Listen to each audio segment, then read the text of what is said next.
your club the membership experience they came to the club for. So the first thing you have to do, and this is the responsibility of the Vice President of Education, is to find out why are they here. What are you here for? What are you doing this for? How about, why don't you tell me why you joined Toastmasters? Hello everybody, my name is Sarah Holmgren, and when I first joined Toastmasters it was out of curiosity, but for self-improvement I just started working my first real career job, and I want to be able to get the skills to take it to the next level down the line. Great. So personal improvement. Why did you join Toastmasters? I joined Toastmasters in order to improve my speaking skills. Great. Exactly. English is not your first language, right? Okay. Great. Aura, why did you join Toastmasters? My husband made me. Ladies and gentlemen, this is Aura's husband. Okay, Keith, why did you join Toastmasters? And then that idea changed.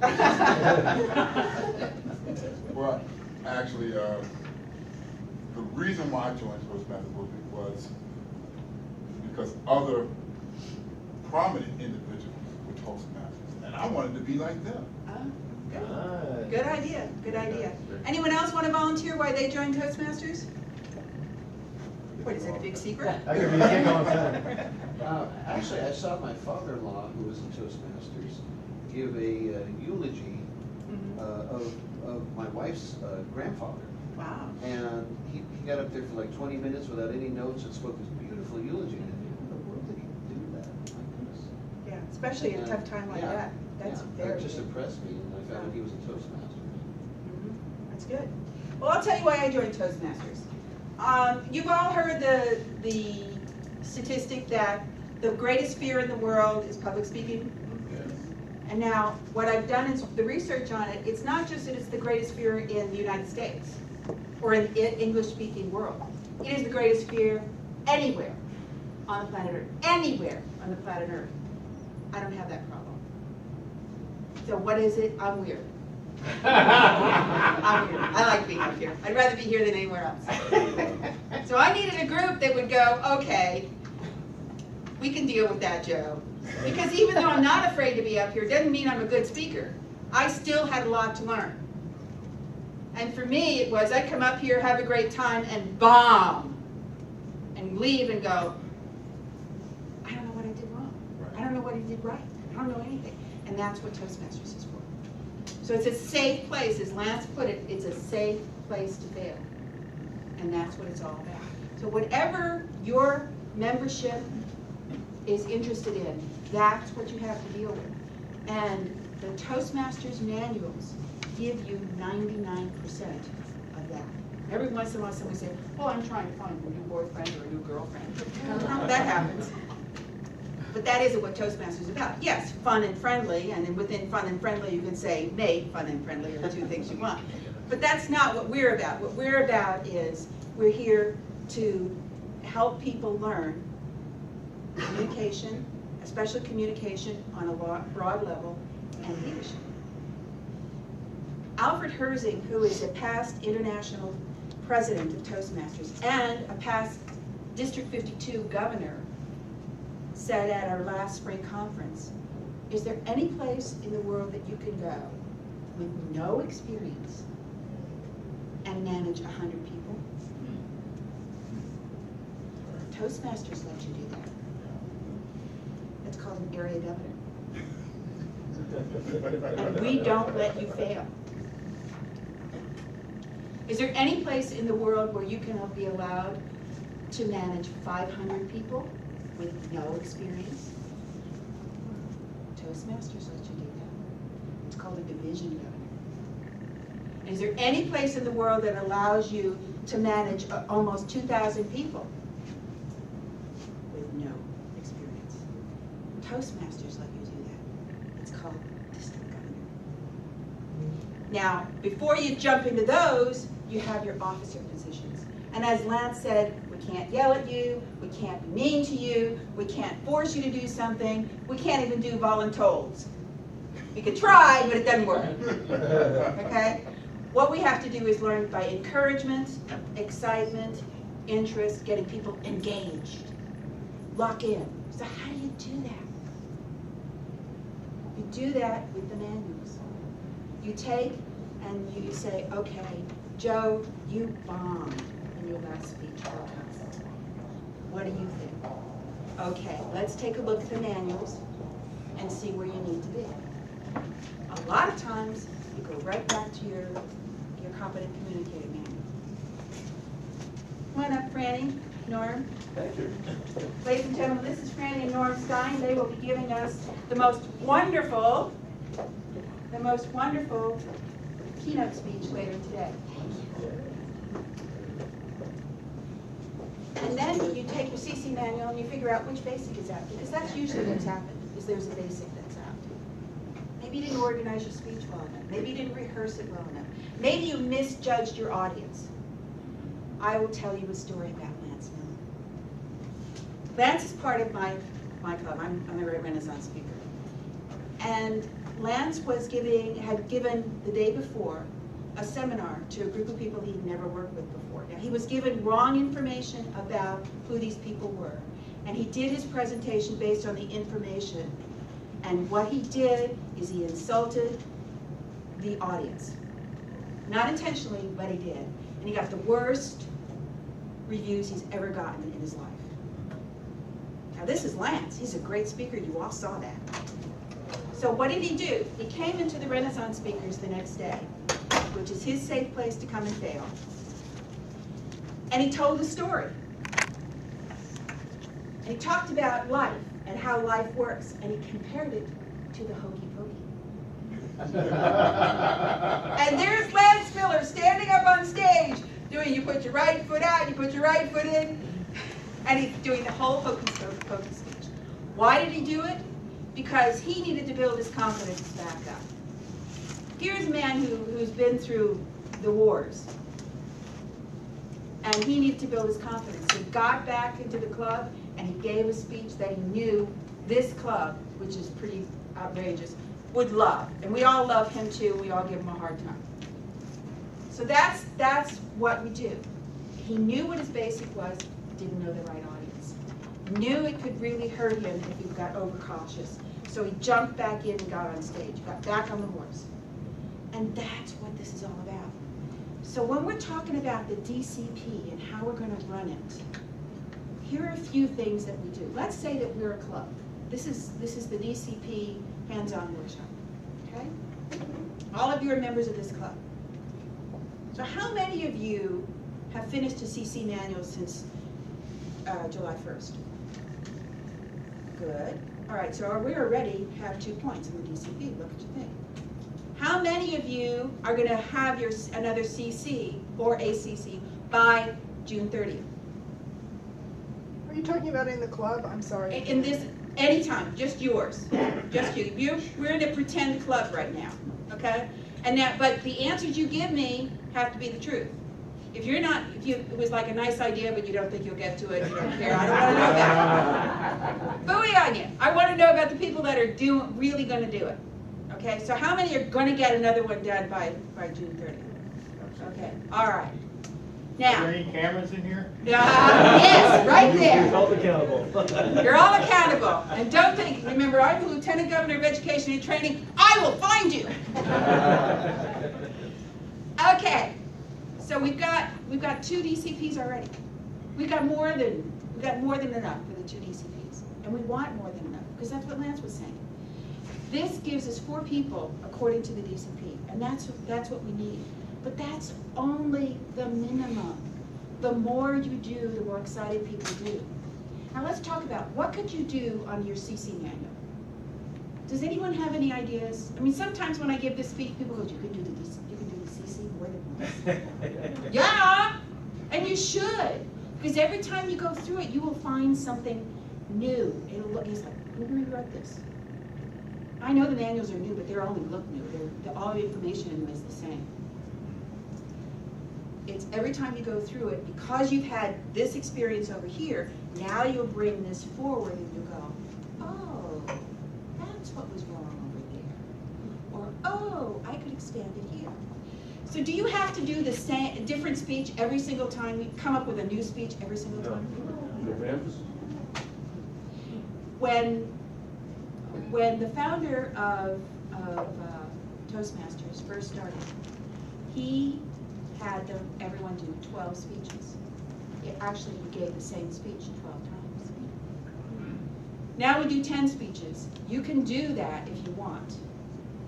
The first time round in your CC, you should do whatever works best for you and what you're most comfortable with. But you can take that CC and you can span it in a lot of different ways. There's one member of my club who's fascinated with strong, powerful women. So she comes in full costume and gives a talk on that particular individual. They're fabulous. It was like, when I first started, why didn't I think of that? I mean, it's a great idea. We could do it with famous men, famous explorers, great scientists, politicians. My daughter and son-in-law for Christmas one year gave me a book called Speeches That Changed the World. Amazing, amazing speeches. Gave me lots of inspiration on things to do. You can take, what I did with one of my CCs, I love to coach people on speaking. So I took each one of the speeches and did one section of a seminar on coaching people to speak. And a hint to anyone who's interested in doing seminars. A mentor of mine told us, you start by finding out what people believe, what they understand, then you give them the exact truth of what that particular thing is, then you give them a 5 to 7 minute speech. And then you can have them do something practical with it. Like get on your feet, meet people, whatever that is. And you just keep doing that. And however many of those little sections, little templates, you put those together and that's your seminar. And you could take those templates and you could put them into this seminar over here, that seminar over there. Just have to build it. So that's just a little hint on the way. But those are the kinds of things you can do. What I find, what I encourage people who are competing for the International Speech Contest, I tell them, take a CC manual, do all 10 on your competition speech. It will help you enormously. And that's what Sarah Conn did. Now, I was blessed with being able to see Sarah's first speech. You would not believe the difference. Those of you all know who Sarah is? She's a beautiful Muslim woman that's here. She's here today. She gave her first speech. Her hands were cold and clammy. She could barely get the words out on her first speech. And she came in third in regionals. Wow. And she's absolutely going to do it again this year. She's going to. Now, when I shake her hand after she's given a speech today, her hands are still cold. But she's one tough woman. So that's one way you can do it. Has anyone ever done anything a little different, any more creative with the CC? Yes. Doing the icebreaker, this is my second or third time around doing the CC. I decided to pretend to be somebody else, kind of like your friend was talking about. Yeah. So I came in and pretended to be King Henry VIII. Good for you. I asked to be a member of the club, and they didn't want me. And his wife is a member of that club. I'm sure she has something to do with it. Which wife? The real one. The real one. Okay, so there's another way. You could do all the kings of England, for that matter. You could do all the presidents of the United States. You could do the vice presidents of the United States. I mean, that would be an interesting thing. I mean, how many people remember anything about Lyndon Johnson? Oh, yeah. Those are the types of things you can do. There's lots of fascinating things, whatever you're interested in. I have a friend who used to do a lot of diving. In fact, that's how she supported herself, was teaching diving while she was in college. She has marvelous stories about that. So do CC. You know, one speech a week. I have another friend who works for a company that, what do? They're the not-for-profit organization that backs up all of these other leisure entertainment organizations like Disneyland and Dollywood and all those. And she got to go to Paris as part of the whole thing. Poor kid. And then afterwards she went to England, she went to Scotland, she went to Wales, and I think she got to Ireland as well. She tried to cram all of that in one speech. Because 5 to 7 minutes is just not long enough. And I happened to be her evaluator, and I said, you got 5 to 7 speeches there at least. You could do a whole CC just on your last job. And we would love every single minute of it. So whatever it is, think about what your sparks are. Talk to your members. Give them ideas on how to do it. Now let's move on and talk about the CLs. How many of you have finished a CL since July 1st? Great, so we've got enough CLs in this club. How many are going to get your CL done by the end of the year, June 30th? Good, excellent. I know a number of experienced speakers who go, I just can't get through the CL, I just don't understand it. It's like, I can tell you right now, having just gotten back from mid-year training, they have announced that they are going to be changing the manuals in 2014. And they hinted that they're going to improve the CL. They hinted they were going to prove it a couple years ago, and it's still the same CL. But if you look in the beginning of the CL manual, does anyone have their CL manual with them? Can I borrow it for a minute? Thank you. In the beginning of the CL, you have this little thing here, which is the completion record. If you just pay attention to this, you will get through it very quickly. Because most of the stuff on here is being a timer, being a club evaluator, being a Toastmaster. It's all of those different things that we all do, that we jump in and help out with at meetings. And that's what you need to do. One of them is mentoring a new club member. Well, hello, we're fun and friendly here. It should be easy to do that. One of them is just be nice to a guest. I mean, come on. All the grouchy people, go to the back of the room. Just look at it. Now, if you don't understand why you have to repeat some things 3 or 4 times, if you look in here for the assignment, you'll find that there's a different point of view with each of these. Now, why is this so important for leadership? Please. Why do we do this? When I was putting together a club for realtors, and realtors really don't care about leadership, they're very independent. If there are any realtors here, excuse me, but too bad. I work with you guys all the time. I love you dearly, but I also know you don't play well with others.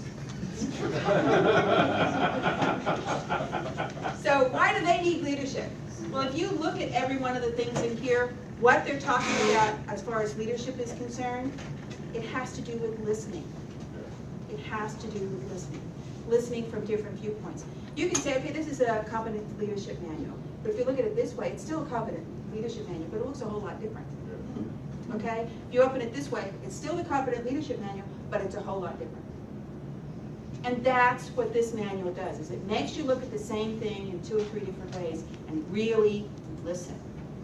And the biggest problem salespeople have is that they don't listen and know when the close is going to happen. Like when should you say, okay, let's sign on the dotted line here. Because they haven't listened. And that's how I closed that particular real estate association. Because they didn't care about the other leadership stuff, but they darn well do care about this. And they've had their sales managers yell at them a zillion times about, you didn't listen! You didn't hear what was going on! This is what this manual is for. So this is really valuable, a valuable tool.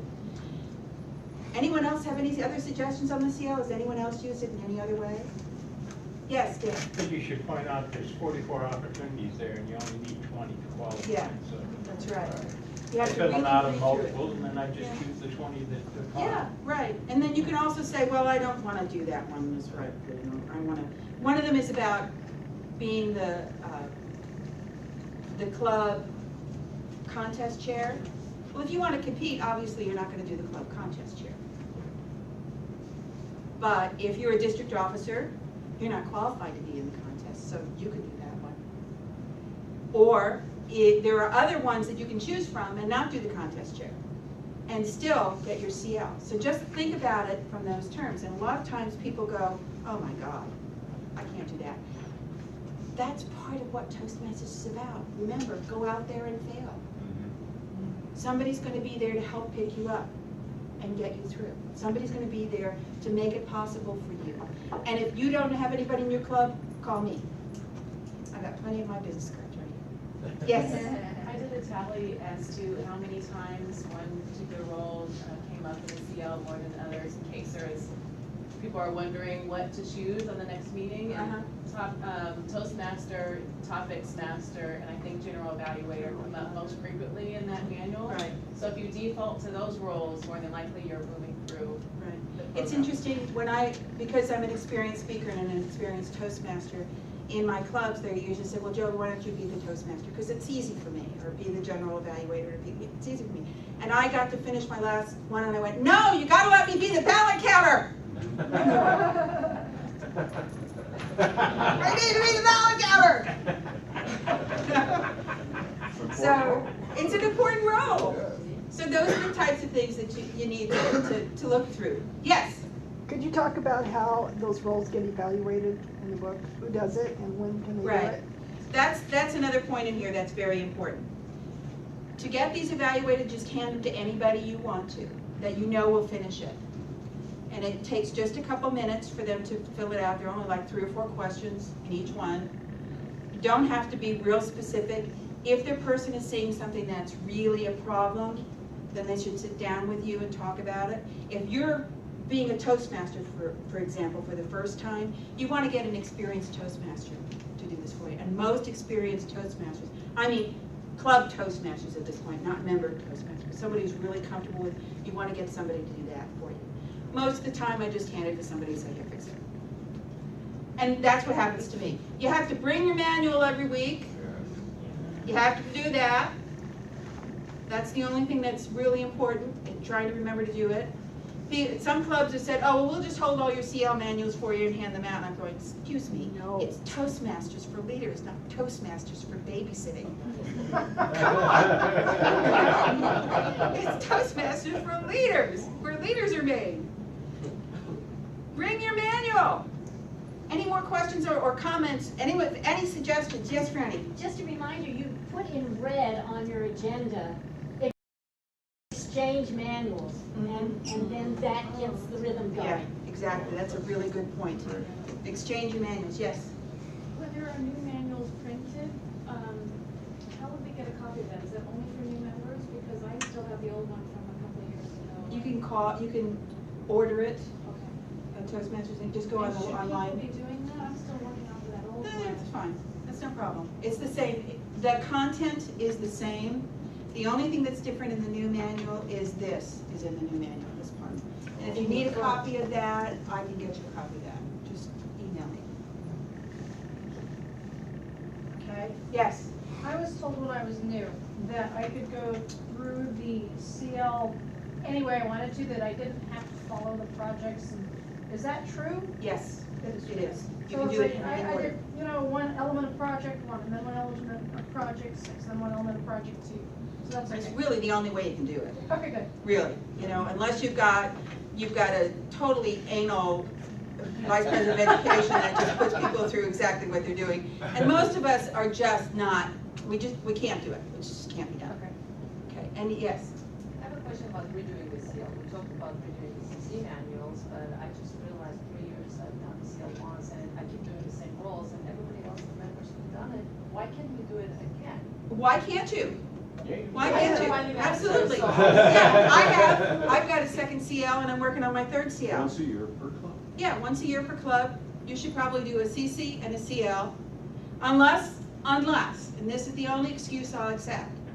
If you're really working hard on your next level, advanced level, I'll accept that as an excuse. That's the only way I'll accept it. If you're working on manuals, and you should make sure that your club members are working on some manuals, don't ever, ever, ever, ever allow anyone to give a speech that isn't doing a manual speech, period. Ever. Yes, Dick? I have been known to advise speakers to do a poorly done speech over again, utilizing the evaluation tips. Believe me, it's a totally new speech when they give it. The same speech, same topic. Right, exactly. Improved. I did a whole advanced level of communicator level on one speech. And the reason I did it is I really wanted to get certain things worked out with it. And I was at the time visiting lots of different clubs all over the district. It wasn't even this district, it was District 1. And it was amazing what I learned from doing that. It was amazing what I learned. Not only from the audience reaction, But as I'm doing it, I'm realizing things that I hadn't realized before. It's a great tool. Because you not only learn how to do that speech really well, you learn that these are things that you can use in future speeches. And you may even figure out why some speech 2 years ago didn't work because of what you learned. Yes? So in visiting the different clubs where you evaluated those different clubs to achieve the next project? Right. Oh, okay. Now, let's just take this up right now. You are all Toastmasters in good standing in this room. Then there's Glenn. You can go to any Toastmasters club in the 116 countries of this planet Earth and give a speech, and it counts. It's not a speech outside the club because it's still Toastmasters. That's one of the reasons why we are requiring all of the people that are giving workshops to give their manuals to someone, because this is a Toastmasters environment and they should be doing manual speeches as well. Okay? Anywhere there's a Toastmasters environment. Now, what is a Toastmasters environment? If your club decides we need to get 10 more speakers through and we don't have the time, you did the math like Lance explained, you can do what's called a marathon. Now, there are rules to a marathon. Number one club can do it. You can't do it as a team up with other clubs. It has to be one club at a time who does it. Number one. Number two, you can only do one speech. Each individual that's participating in the marathon can only do one speech. And every single speech must be evaluated, not just written evaluation, it has to be an oral evaluation as well. Okay? And those rules are in your manual. Yes? Sorry, what's it like a marathon? Thank you. A speech marathon, that's all you're going to do. You're not going to do, it's a separate from a regular meeting. You're just trying to get the people. meeting. Yeah. Oh, so how You don't do table topics. The only thing you're doing is the speech and an evaluation, speech, evaluation, speech, evaluation. Yes? We do those every couple of months. We call it a speakeasy. It's just speakers and evaluators, and the speakers evaluate each other. So they That's can get fine. credit for the evaluation and the speech. Right, exactly. And they really work. Yeah. I mean, yes. Question, when you're doing something that's potentially that long, would you just do like the evaluation right after the speech so that it's not spread out separately, or would you do groupings? How do you do it? We have like four speakers per meeting, and that's fine. As soon as we're done, we do a round robin evaluation, oral evaluation, and a written evaluation. Good. And when we're done, we go home. Okay. So it depends. You try it both ways, see which works best for you. This is one of those, whatever works best for the club is the best way to do it. Okay, yes? In that case, would a speaker be able to be an evaluator also? Yes. Yes. They can do that. You can double up. You can double up. And it really helps. I mean, it gives the sense of competition that goes on when you do that kind of thing. And I mean, I got mine done. Did you get yours done yet? I'm going to be CC before you. And that's how it works. The other thing, too, is that when you're doing some of the advanced speeches, some of those are very long. The marathon is a good place to do those. But that's not the only place. Remember, for every 10 speeches, you can do 2 speeches outside of Toastmasters, as long as there's someone to do an evaluation for you. So if you're going to do a speech for your church, bring someone that can do the evaluation, or if there's somebody in the church that belongs to another club, they can also do your evaluation. Just hand them their manual. Okay? Anything like that? Yes? Is it true that you can have someone videotape the presentation and have an officer evaluate it after the fact? That I don't know. Do you know anything about that? No, that's a new one. I haven't heard that. Because we do a lot of recording and stuff. Yeah, but I have As never long as heard. it meets the I do know minimum that there time. is a special, in one of the manuals, one of the advanced manuals, that is the way you do it. Okay. But I don't know that that's true for, almost everything I've seen in Toastmasters is up close and personal. Okay. We like the round robin though, because that way you Yeah. get evaluation from a lot of people. Right. So that's what we use in those situations. Right. We call them speakathons. Yes, speakathons, marathon, they're called, if you're looking for it in your speaker's manual, in your club manual, it's called a marathon. Okay. But a lot of people call them different things. Which manual? It's in your officer's manual. EVP or President? No, there's only one manual now. This is it. This is the only manual there is. That's downloadable, by the way. Yes, for free. From the So if you TM haven't website. gotten one, you should go to your club president and say, hey, where is mine? But you don't have to wait for that, you can just just get go it to this. off the TM website. And it'll print out in color, or if you know how to set it up, you can print it out in black and white and save yourself some ink. Or So you can whatever have it you as a do. PDF and look at it like on a Right, reader or an iPad or anything right, like exactly. And that's not a bad idea too. Yes. Could you explain this round robin in the marathon? What kind Round of robin just means that you give everybody the opportunity to give one thing good and one thing that could be improved. And you can't repeat. And you can't say ditto. There you go. But they still have to have a regular They still have to have a oral written evaluation and evaluation. a written Yeah. evaluation, yeah. Right. Right. So however you want to do it, it's fine. Just get it done that way. Okay, any more questions about those speeches and about the CL? Any other bright ideas, smart ideas? Yes, Dick? I hesitate to bring it up, but the educational system is an honor system. Yes. And we've all experienced people that just kind of ran through it cursory and never seemed to improve. Yes. So this option of having it evaluated by a film or something, if your intent is there, I'm sure that it'd be passable. I mean, let's face it, we all know DTMs who can speak. Bless their heart. Bless their heart. God bless them. God bless them. We all know those. And then we also know DTMs who are autocratic and draconian. God bless them too.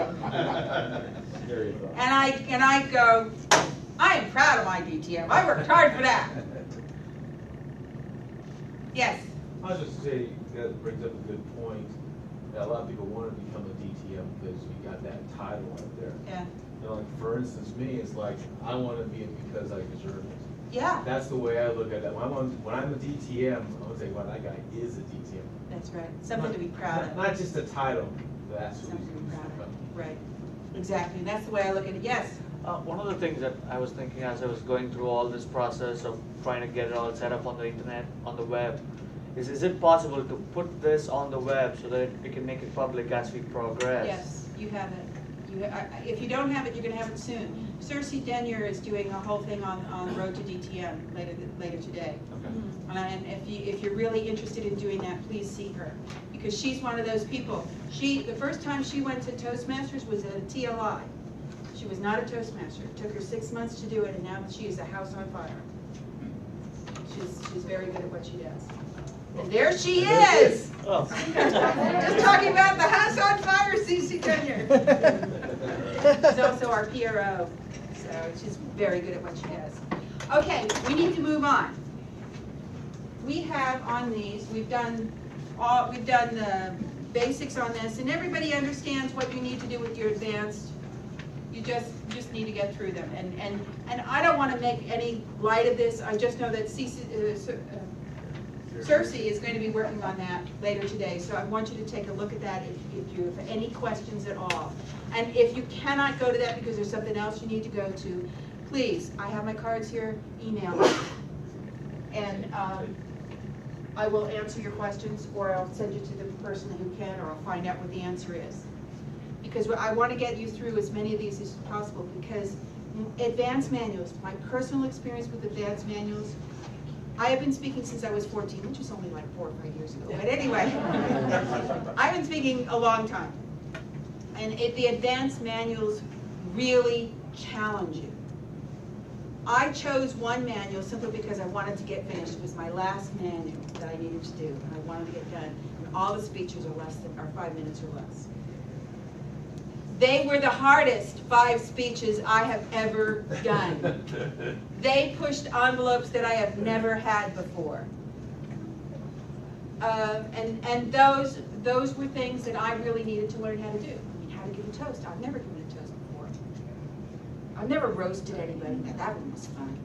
That one was fun. But really pushed in areas that I'd never learned before, and yet I knew I could do it if I just made myself do it. That's what the advanced manuals are about. So if you've got an opportunity to do an advanced manual, you're going, no, I don't know. Do it! Just get it done. you'll find you'll learn so much that you can add so much to your everyday speeches. Okay, 4 new members and 4 more new members. This seems like the biggest challenge to some clubs. It's very interesting. There are clubs that do really, really well. And it just depends upon the culture of the club. For example, Warner Center, year in and year out, does all 10 of the DCP. Renaissance Speakers, year in and year out, does all 10 of the DCPs. But we get there from different points of view. Warner Brothers gets 7 and 8, 4 new members and 4 new members in the first few months. Because that's part of the culture of that, not Warner Center, because that's the culture of that particular club. They lose a lot of members the beginning of every Toastmasters year because there's a lot of people moving within that particular area. Renaissance Speakers gets 1, 2, 3, 4, and 5 before December 30th. We do every year. But we struggle with the 4 new members and 4 new members, except this year we actually got it done early. But normally that's the hard part for us. And that's just part of our culture. It's not, we're a closed club, so it makes it a little more difficult. Warner Center is an open club, an open community club, so it's a lot easier for them to pull in members. You have to take a look at your club culture. Yes? What's the difference between an open club and a closed club? An open club is usually a community club. A closed club is a club that's either a corporate club or a church club or some other limitation that's not there. I believe Bank of America has certain restrictions because Bank of America pays for part of the dues, so they get to say whether it's open or closed and who can be what.